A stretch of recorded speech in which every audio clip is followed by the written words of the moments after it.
Mais nous devons comprendre collectivement que si nous sommes unis, ni une bombe nucléaire, ni une armée étrangère, ni Blackwater, ni les services de renseignement américains ni occidentaux ne pourront stopper Haïti.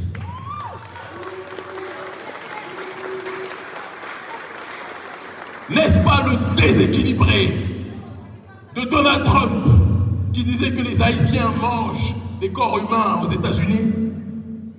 Il est tellement traumatisé par Haïti, que pour lui, les Haïtiens, au XXIe siècle, en sont encore à ce stade. Mais en fait, il a le souvenir de ce qu'a été, excusez-moi, la correction qu'ont pris les troupes françaises et occidentales au départ avec Haïti. Et il se dit que s'il ne stigmatise pas les Haïtiens partout où ils sont, imprègnent la société, inspirent la société, donnent le rythme aux sociétés. Et donc il faut toujours continuellement être dans une démarche de les diaboliser. Mais vous savez pourquoi vous êtes stigmatisé. Vous-même, vous savez pourquoi vous êtes marginalisé.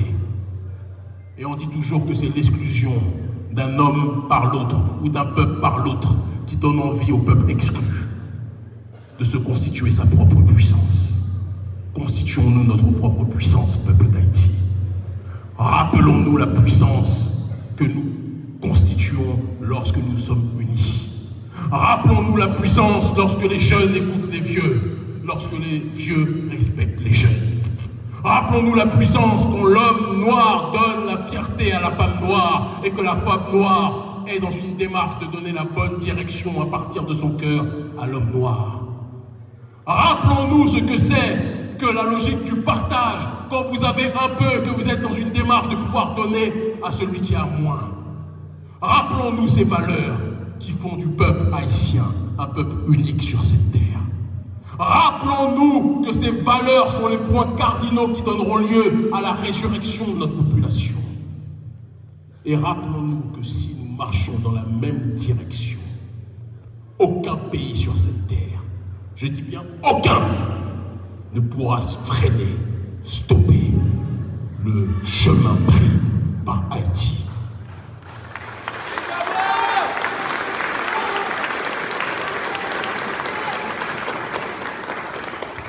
J'ai entendu il y a quelques semaines, et je terminerai mon allocution préliminaire par ça, le président Emmanuel Macron, lorsqu'on lui parlait de la dette d'Haïti, Emmanuel a commencé à tortiller des fesses un petit peu, à douter, à dire il faut qu'on fasse peut-être une commission d'enquête pour voir ce qu'il en est au sujet de la dette. Est-ce que vous pensez que la France se comporte comme ça avec les populations juives? Je ne vous entends pas. Est-ce que la France se comporte comme ça avec les populations juives? Est-ce que l'Occident se comporte comme ça avec les populations juives? Même les États-Unis qui n'ont pas participé à la Shoah, est-ce que vous pensez qu'ils se comportent comme ça avec les populations juives? Mais pourquoi un crime qui a été bien pire, l'esclavage, la recolonisation, l'endettement, aujourd'hui en 2025, ceux qui sont responsables de ce crime, ceux qui noient Haïti d'armes, qui déstabilisent le pays, vous disent que lorsqu'on leur parle de la dette, ils vont réfléchir pour voir ce qu'il en est exactement. Parce que vous ne leur donnez pas envie d'avoir peur et d'accomplir leur mission. Vous êtes trop gentils, peuple d'Haïti, avec les gens qui veulent vous voir disparaître. Vous êtes trop accueillants avec ceux qui veulent vous voir rayer de la terre. Vous êtes trop généreux, empathiques, fraternels avec ceux qui veulent vous effacer de la surface de la terre. Le jour où le président Macron va voir des mobilisations comme nous les organisons partout en Afrique francophone contre le néocolonialisme français, contre l'impérialisme occidental, je peux vous assurer que eux tous vont commencer à venir à Port-au-Prince et à dire « nous sommes prêts à discuter avec vous ». Mais la vraie question, êtes-vous prêts à marcher pour aller vers cette voie? Êtes-vous prêts à marcher pour aller dans cette direction? Êtes-vous prêts à matérialiser la fierté d'Haïti au-delà des slogans? Êtes-vous prêts à risquer le peu que nous avons pour aller vers la voie de la libération. Nous pouvons faire avec vous une partie du chemin, mais la partie la plus importante du chemin, il n'y a que vous et vous seuls qui pouvez l'accomplir.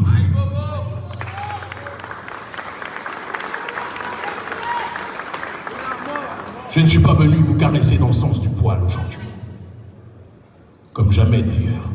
Je ne suis pas venu vous dire ce que vous vouliez entendre. Oui, nous sommes un peuple de rois. Oui, nous sommes un peuple de géants.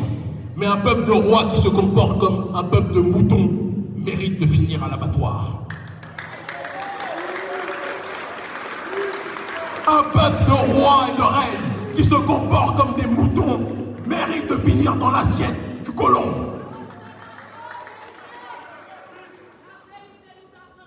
Êtes-vous roi ou êtes-vous mouton? Êtes-vous roi, êtes-vous lion ou êtes-vous des moutons? Êtes-vous des lions ou êtes-vous des... Alors je vous le demande solennellement. Je vous le demande radicalement. Préparez-vous et préparons-nous à organiser sur tout le territoire des mobilisations pour demander des comptes à ceux qui ont endetté Haïti. Êtes-vous prêts? Êtes-vous prêts? Êtes-vous prêts à vous mobiliser pour demander des comptes à ceux qui ont pillé Haïti? Êtes-vous prêts pour demander des comptes à toutes les nations occidentales qui ont versé les armes pour que Haïti soit déchiré? Êtes-vous prêts à demander des comptes à ceux qui se présentent comme vos amis alors qu'ils ne sont là que pour vous coloniser? Êtes-vous prêts? Haïti n'a pas d'ennemi. Le seul véritable ennemi d'Haïti, c'est son inertie. Liberté ou la mort? Dessalines nous regarde. Félicité nous regarde. Cécile Fatima nous regarde. Boukman Duty nous regarde. Toussaint nous regarde. Et ils ne comprennent pas pourquoi les fils et filles du peuple noir le plus révolutionnaire de l'histoire attendent avant de réagir.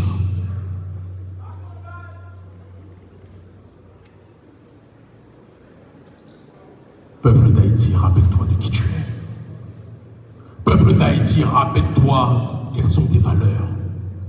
Peuple d'Haïti, rappelle-toi de ta mission. Peuple d'Haïti, rappelle-toi de ton véritable drapeau. Peuple d'Haïti, rappelle-toi de ta détermination. Unifiez-vous, unissons-nous, nous mourrons. La liberté ou la mort, ce n'est pas un slogan. Ça doit être quelque chose que nous devons matérialiser dans les prochains temps. Mobilisation sur tout le territoire.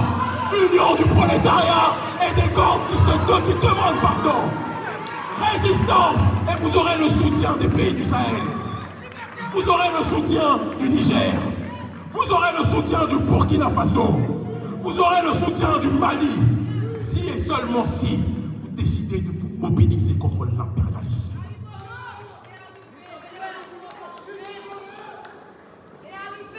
Nous avons prêché. Le message est déposé. Les caméras sont là. Le temps dira si nous avons parlé dans le vent ou si nous avons planté des graines dans le cœur des sapiens.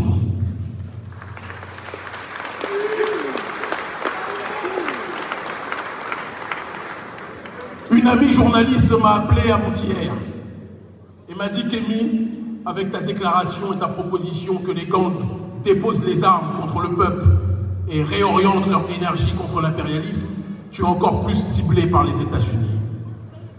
Et je leur ai dit, être ciblé par la nation la plus criminelle de l'histoire, c'est comme si j'étais footballeur et que j'avais un ballon d'or. C'est une bénédiction. La liberté ou la mort, nous vaincrons. Merci infiniment.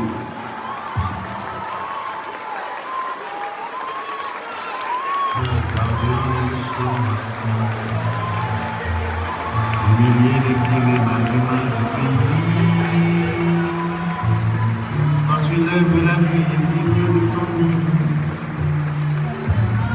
Entends-tu tous ces cris, ces rouleurs de ton